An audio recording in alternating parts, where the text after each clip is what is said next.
Journalist Tunca Öğreten is now back at home, writing again. But a year and a half ago, he was sitting in a prison cell, accused of supporting terrorism.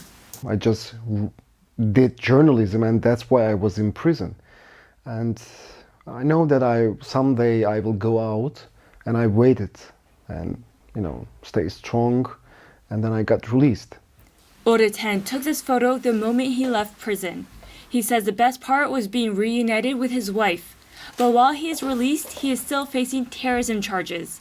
He is one of dozens of journalists who have been in prison since the 2016 coup attempt. Fatih Polat is another. He is the chief editor of a daily newspaper. He says he has been to court so often, he can't remember how many times. The latest accusation against him is for insulting the president.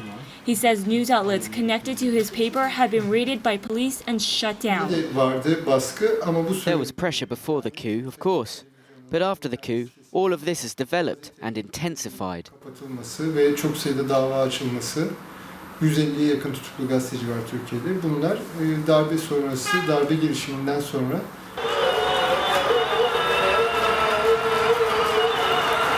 That is not what the government wants to focus on, as it marks the third anniversary of the failed coup.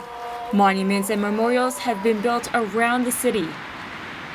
This is what the government wants Turkish people to remember: the violence of a coup attempt that left at least 250 people dead, including unarmed civilians. This is called the Martyrs Bridge.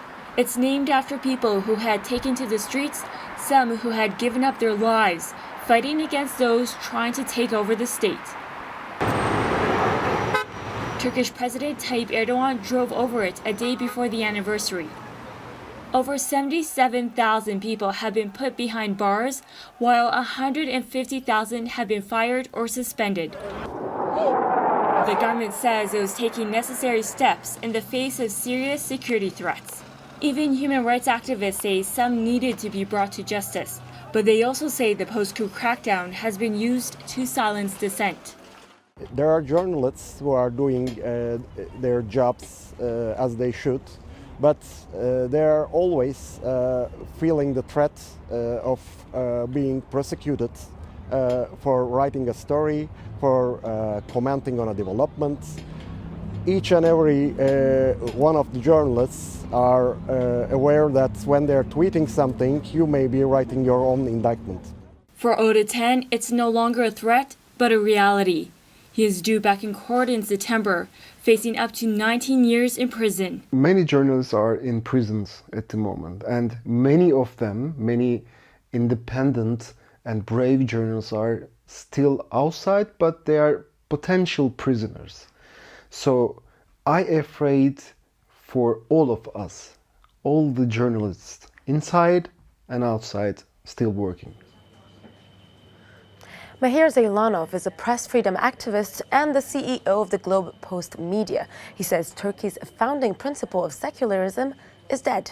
There's no doubt about it. Obviously, of course, whatever Atatürk envisioned for Turkey is already is on life support, if not dead. But Atatürk's vision was not perfect anyway. It put too much emphasis on the military. The military establishment was so powerful, like it's the case in Egypt or Pakistan or Thailand, and the media and the civil society and the judiciary was they were backed by the military. So it wasn't a perfect system anyway.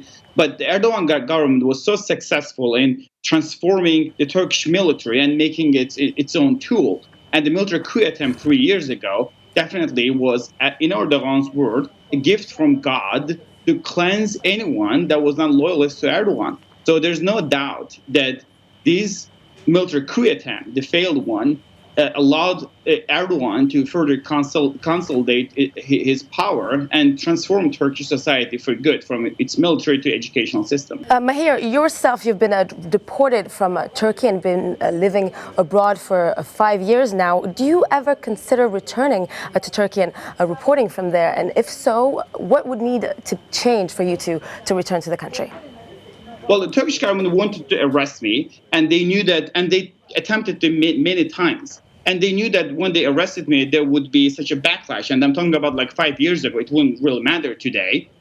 So they actually let me go. They expelled me from the country. And then I sued the Turkish government that, I actually should be able to return to my country. And the court in Ankara, the capital, actually ruled that my presence in Turkey is a threat to the public order and national security. So I'm actually banned to go to any Turkish consulate because it's considered Turkish territory and to Turkey. So I'm actually officially banned to go into that country. So I cannot return. But if I return, I will be picked up from the airport and sent to jail.